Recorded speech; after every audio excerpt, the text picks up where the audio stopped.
Imagine you're standing in a checkout line, reaching for a standard 2 chocolate bar. It's just a little treat to reward yourself after a long day. But there is a 60% chance that the cocoa in your hand was harvested by a child slave or grown on illegally deforested land. While you pay $2 for a moment of sweetness, the person at the other end of that chain is living a nightmare. The global chocolate industry is an economic powerhouse worth over $130 billion a year, yet the farmers behind it are trapped in extreme poverty, earning less than 80 cents a day. You aren't just buying candy. You are participating in a system of systemic exploitation that the world's biggest brands promised to end 20 years ago, and then simply chose not to. How is real chocolate supposed to be made? It starts with a remarkably finicky plant that can only grow in a narrow geographic band, 20 degrees north and south of the equator. This is the cocoa belt, dominated by 2 countries, Ivory Coast and Ghana. Unlike corn or wheat, cocoa cannot be harvested by giant machines. It is a smallholder crop, meaning it's grown on millions of tiny family farms. Every single pod must be hacked open by hand with a machete, the beans scooped out, fermented under banana leaves, and dried in the sun. In the 1980s, cocoa farmers received about 16% of the value of a chocolate bar. Today, that share has plummeted to just 6%. While retailers and manufacturers take 80% of the profit, the farmer is left with pennies for backbreaking manual labor. In 2024, the industry hit a breaking point.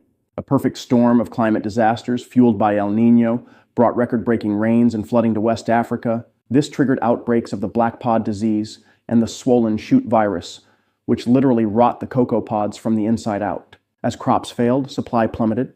For the first time in history, cocoa prices exploded, surging past $12,000 per metric ton, at one point becoming more expensive than copper. This massive supply-demand gap created a desperate gold rush environment. But instead of the money going to the farmers, it fueled a massive underground market where desperation led to crime. This is where the story turns dark. As prices soared, cocoa cartels and traffickers known as locateurs stepped in to fill the gap.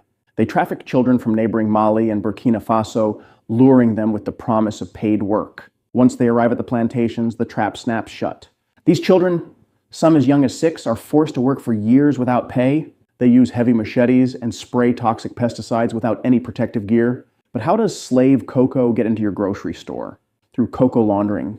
Traffickers grow cocoa illegally inside protected national parks, where the soil is still rich and fertile. They take this dirty cocoa to local collection points and mix it with legal beans. By the time it reaches global traders like Cargill or Olam, the illegal origin is scrubbed clean. It's a shadow supply chain that allows 1.56 million children to remain in forced labor while the beans are washed into the global market.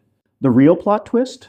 The chocolate giants have known about this for decades. In 2001, Nestle, Mars, and Hershey signed the Harkin-Engel Protocol, a legally non-binding pledge to end child labor by 2005. When they missed that deadline, they moved it to 2008, then 2010, then 2020.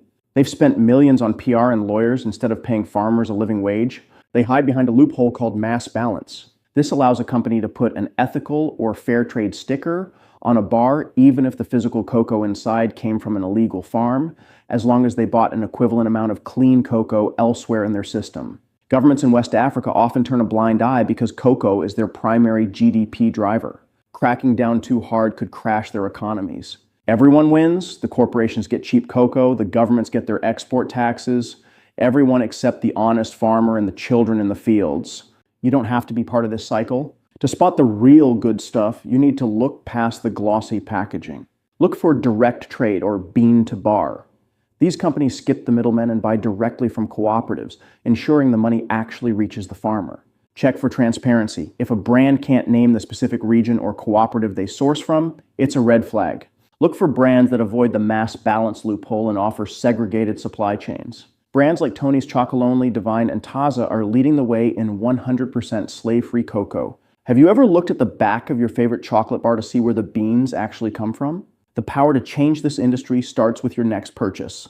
Check the comments for a list of truly ethical brands. Don't forget to like, subscribe, and share this video, because the more people know the true cost of chocolate, the less these corporations can hide behind their broken promises.